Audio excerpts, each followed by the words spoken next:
place empty-handed. Okay, let's focus once. This is the second Friday of the month.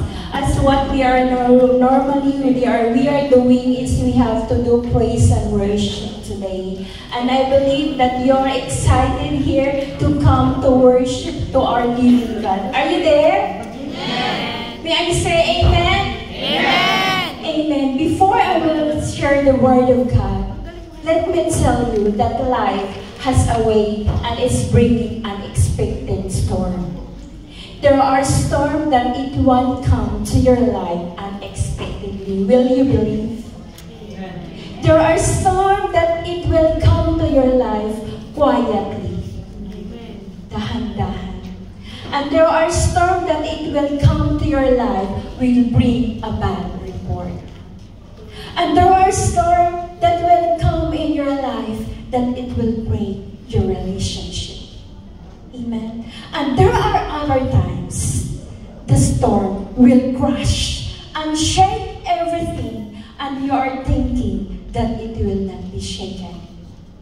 But let's be honest. How is your worship when your life is good? Ano ang pagpupulit natin? When everything is right, when everything is alright, when everything is an answer. And what is your worship when everything is broken apart? Amen. Psalms 34:1. It is written by King David. Welcome po. You know what? Sabi dito, I will bless the Lord at all time. David, he did not write this verse when he was anointed as a king. Hindi ito sinulat ni David when he won the battle with Goliath. He did not write this one when it is in the front of his brother. Sabi niya, he says, I will bless the Lord at all times. You know what? When it is written, it was written when he was in the cave. Amen. When his life, he is unsure, his life is uncertain, he writes this verse and he says, I will bless the Lord. You know what? I will bless. It is a self-declaration. Amen. Bago po mag-aasawa sa mga married who are married here, ang sabi po will you accept this as your wife? Ano pong mga sagot? Are you there? So yung bago pong mag-aasawa, yung nagpastor po o pare, sabi niya, will you accept this as your wife and husband? Anong sagot? I will. In better and for worse. Anong sagot? I do. Anong sagot? In thickness, in power, in riches, I will. Sabi po dito, I will bless the Lord. When times goes by, will you answer the same? 10 years of your marriage, 20 years of your marriage, what is the answer? Ano bang kabaliktaran? What is the reverse of I will? Will I? Amen? At first you will say, I will. But time comes, will I? Amen? But David says in his word in the Psalms 34 verse 1 says, I will bless the Lord. No matter what is the circumstances, kung ano, kahit ano pang mangyari, I will. Amen? If my friend will not worship, I will. Are you there to say, I will? Amen. Say, I will. I will. Amen. Sure? With David, he was in the cave. He said, I will bless the Lord at all times. And my praise will continually in my mouth. Amen. first means, I will, it's a choice. Amen? Choice. Ang pagpupuri mo sa Panginoon ay isang choice.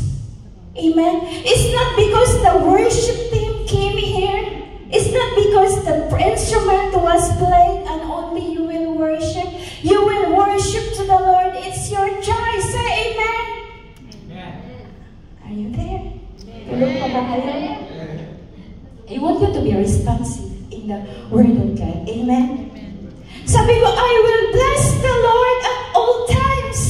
Kailan po tayo magpupuri sa Panginoon? When things go bad or when things na maging maayos lang lahat. Sabi niya, I will bless the Lord. If my friend will not, I will bless the Lord. I will sing. Amen? Hindi naman sinabi, you will sing. It is a personal declaration that hindi po ang katabi natin. Amen. I will bless the Lord at all times. Kailan po? At all times. Ang bakit? Amen. I will bless the Lord at all times. Amen. Sa lahat ng panahon ay pupurihin natin ang Panginoon. Amen. His praise shall be continually in my mouth. Amen. Amen. You know what? There is consistency. Sabihin mo sa katabi mo, consistent. Consistent. Amen. Tuloy-tuloy. All the time, sa lahat ng panahon. Amen. Masaya ka man, malungkot ka man. You know what? I heard the news, or last few days, we heard a report or a news that there was a family when they are driving and got the accident. And you know who survived? Husband and wife and the daughter. The one who survived is the daughter. Imagine. And another day, the news came that when they tracked to the airport, the 5-year-old daughter got an accident and passed away. When you hear this news, how is your worship? Amen. When you hear the bad report, what is your worship? When you hear that everything is falling apart, what is your worship? Amen. Sabi ni David, I will bless the Lord. Will you bless the Lord at all times? Amen. Sa lahat ng aspeto mo sa Panginoon, will you say, praise the Lord? Praise the Lord. Amen. I don't know what is the situation for you right now, but you know, God is unchanging. God is worthy to be praised. Sabi mo, continually in my mouth, it is 24/7. Amen. Lahat tayo may watch. Every one of us having a watch, right? If you will wear every time your watch, even you don't have any watch, anong ginagawa? We are looking that time. Amen? Nandiyan pa ba kayo? You know what? Because praise is already in your system. Amen? Lagi tayong tumitingin sa oras kahit wala na tayong watch, even though we don't have watch at all in our rest. But we are looking for the time because it's already in your system. And let your praise also will come in your system right now. Amen? Palakpak po sa Panginoon. Amen? Sabi po nila, we have to train our muscle. We have to train our body to worship the Lord. At sabi, a mouth full of praise. Hindi naman po sinabi dito, a mind full of praise. A heart full of praise. Sabi po dito, a mouth that is full of praise. Ibig sabihin, mag-ingay tayo. We have to make a noise. Amen? Amen. Amen. Amen. We have to make a joyful noise unto the Lord. Come on, living word of God. Nasabi niya, we have to make a joyful noise unto the Lord. Hindi mo naman pwedeng kausapan. You cannot speak to your neighbor, to your friend with your mind. Are you there? Amen. Pagdating nila, no. You cannot speak to them with your heart. Sabi ni Lord, sabi ni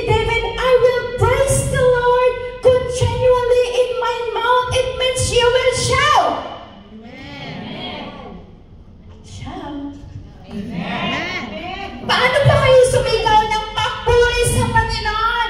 When everything is falling apart, your shout, it will be the same. Hallelujah!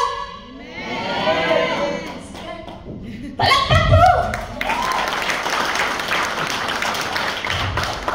Hallelujah! Make a joyful noise unto the Lord. Mag-ingay po tayo, you know what? Every time you will clap your hands, every time you stamp your feet, you know what? You have the victory because the enemy will flee away. Amen. Amen. Praise God. My mouth is full of praise unto the Lord. Ano bang mga laman ng mga bibig natin? Papurit po ba sa Panginoon? We have to train our mouth to speak the word of God, to sing praises unto His name. Amen. Sabi po sa Psalms 98 verse 4,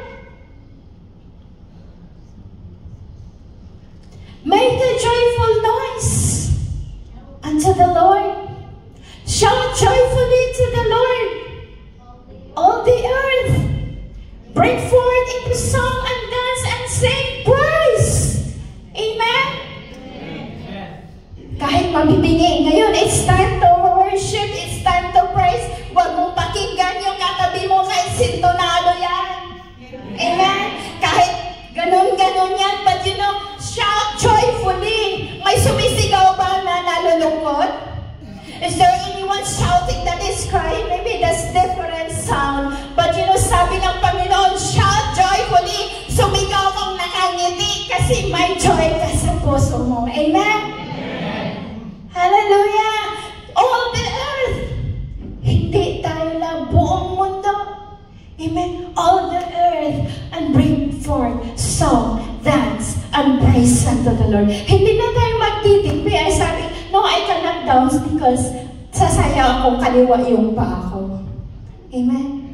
Di naman tayo. Pwede tayong tumalon. You can dance, you can jump. At this time, it's your time to worship and praise unto the Lord. Are you ready?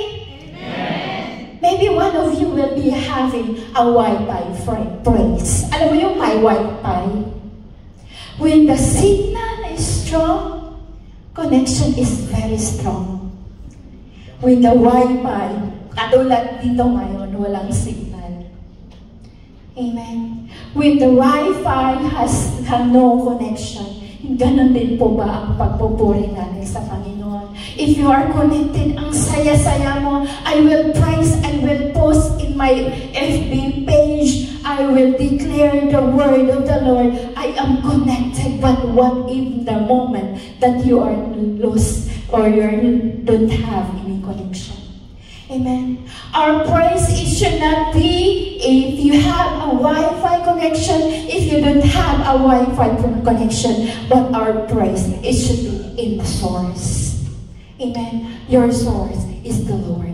Your source is the God of the Father. Amen. Your praise, it should not depend on the Wi-Fi, on the connection that you have. Amen. So your praise is consistent. Amen. Sure. Baka sabihin, Lord, ayoko muna because my connection is low. Ayoko muna, Lord, kasi taban naman eh. Pagod na pagod ako sa buhay. But I'm telling you right now, David, he did not think that his connection, imagine you're in the cave and you are still keep saying, I will bless the Lord at all times. Amen. It is a positive. You know what? We have to gain the Spirit of God that you will continue to bless unto the Lord. And maybe every one of you look at your neighbor right now wants to have a drive-thru. Sino po kang gustong drive-thru? Drive-thru. Katulad sa McDonald's. Amen. Mag-fast food tayo. 5 minutes. And sasabihin mo sa Panginoon, Lord, I pray for 5 minutes. I pray for 10 minutes. And where is my blessing? Amen. Hope our prayer, it will not be like that. Amen. And before I will end, just look up to your neighbor. Amen. Look around you. You know what? There are stories of victory Amen. In this room, there is story of victory. In this room, there is story of pain. Amen. But no matter what chapter you are in your life, baka iba sa inyo ay papaumpisa pa lang. Maybe some of you in the middle of the storm, and some of you katatapos lang. Maybe one of you, it is in the chapter 2, and some of you in the chapter 20. But you know what? God deserves to be praised. No matter what is your situation, God is worthy to be praised, and He is worthy